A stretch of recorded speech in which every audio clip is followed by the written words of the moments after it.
Hi, welcome to Energy to Angels. I'm Mary Beth Murphy, and in this episode we're going to talk about your guardian angels.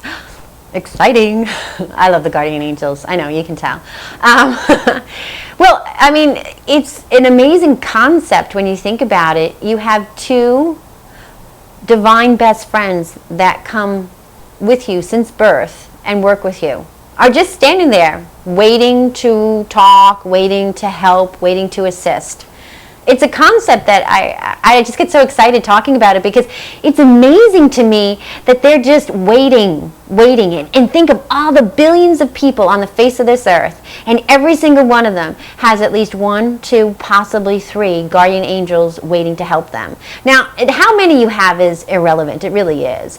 Most people have 2, so I'm staying with 2. Some do have 1, some do have 3, and it's not because you're good or bad, or it has nothing to do with that.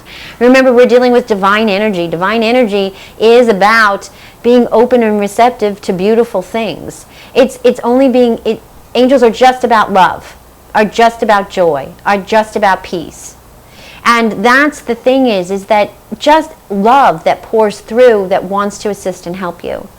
So, I want you to understand that these divine beings are there to assist you. The only thing you have to do is ask. Now, we dealt with the concept of free will in the past, so asking is pretty much the most important step that you have to do. They are your best friends, and if you imagine they're just kind of sitting around right now, if you haven't been talking to them, kind of drumming their little angel fingers going, I'm bored, let's take this out for a test drive. So why not ask? And start small. You don't have to start with something, huge, though some people might want to start with a red sports car, but I would say start smaller than that. So asking is the first step into understanding your angels, your guardian angels, and how they work with you. Now, when I talk about guardian angels, there is a category of archangels, and I'll be talking about that later in a later episode, so I don't want you to confuse the two of them. So, your best friends are standing there waiting to talk. Now, how would you talk to your best friend? Yeah, most of us have at least one friend in our lives that we would consider someone that we could go to with our problems and things like that. So it's conversation. That's all it is. You don't have to stand on one foot and be like all, unbalanced. It's just a simple conversation. Like you and I, like I'm talking to you right now, like you would talk to your mom, you talk to the grocer down the street. It's a conversation. I know with me, people, I'm usually out talking to my angels. I'm in the food store going, guys, I really need a shopping cart or something like that. Can you help me out? And I'll say it out loud. I really don't care what other people think. So you don't have to do that. You can just simply talk.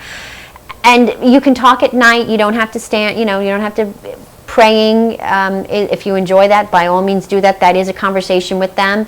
But it can be just a simple conversation of, I really need your help right now. I'm in a state of panic, or I'm in a state of sadness, or I was wondering if you could assist me with whatever the question is. Now, I gave you an example of what happened in my life. Back in New York, I was going through a very, very hard time in my life. My romantic relationship was not going well, and I was losing my house. It was a hard time.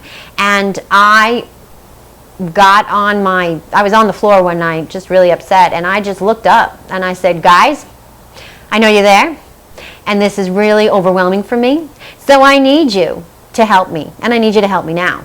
So, however you want to deal with that is fine, but right now you need to take this from me because I can't deal with this anymore. I gave up. And that is the first thing. I asked, and then I gave up. I surrendered to them totally and completely. I actually had no more energy left in my body to fight anymore. So it was, and I'm a very controlling person, so surrender was the big thing for me. But I actually gave it over to them. And when I did, the miracles that unfolded in my life were utterly amazing.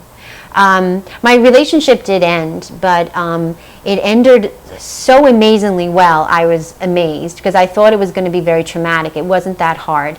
I sold my house before it hit the market, and the real estate agent even dropped her commission rate. I found a new apartment for the rent that I asked, actually $100 less than the rent I asked, and I had to buy a new car.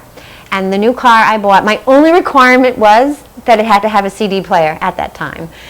And when I hit the market and I was looking for the new car, the dealer was saying, he goes, well, we have these cars over here that we really can't move because the only electrical they have, they don't have the electrical locks, but they have a CD player, but I can give it to you at a really good price. So I got the car I wanted. So because I surrendered, they were able to give me everything I wanted. So, and here comes the other part, is trusting. Trusting that they're actually going to give you what you asked. And I did. I just gave up and I handed it over to them. And in the subsequent days after I gave up to them, I had such an amazing feeling of peace. It was undescribable or indescribable. So trusting. And then following the divine direction that they gave me was, when I looked for the new apartment, I had a strong feeling to go one way versus the other, like to go down this street, look at this place, versus going over here. And I'm going to talk to you a little bit more about understanding that in another episode called Angelic Communication. But it's very important that you do ask. Do surrender to them. Do trust that they're going to help you. And then do follow their direction.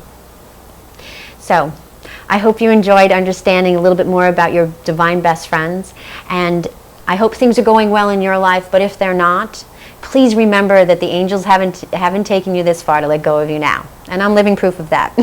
So, thanks for watching. I'm Mary Beth Murphy, and have a blessed day.